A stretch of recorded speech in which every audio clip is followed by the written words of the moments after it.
For the first time we have a pedestrian strategy in 2017 because we never had a blueprint before about walking. In Paris, which is a very dense city and with short distances, walking is the first way of moving, and we have more than 50% of the trips that are made by walking. So it is also important to think how we can improve the safety and the comfort of the pedestrians, and also to put people to have also the reflex to go to walk and not to take their car, for example, for short distances. It is important to put walking as a first priority because we are all pedestrians, and it is also an active mobility.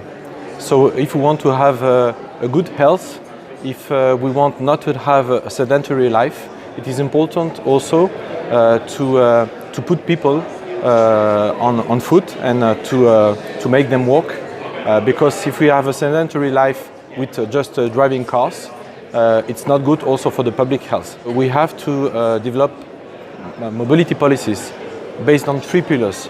The first is the mass transit, because we will always need buses and trams with high capacity to transport people.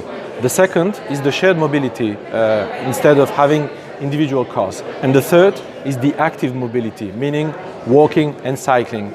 And with these 3 pillars, we can also improve our mobility policy. We can also improve the use of the streets, not having congested streets, but having also streets for people.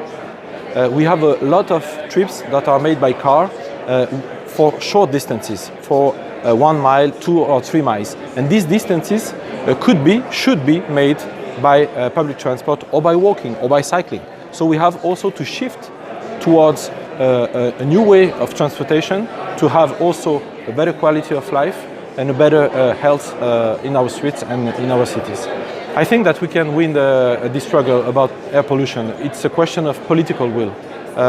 So it's also a question of making advocacy towards also the authorities at a local and a national level. But I think that it is a political will. And we have the awareness increasing nowadays about the question of the climate change, the question of the air pollution. So we have, I think, more and more politicians that are also aware of that issues. And with the citizens, I think that we can implement good policies and improve the air quality in our cities.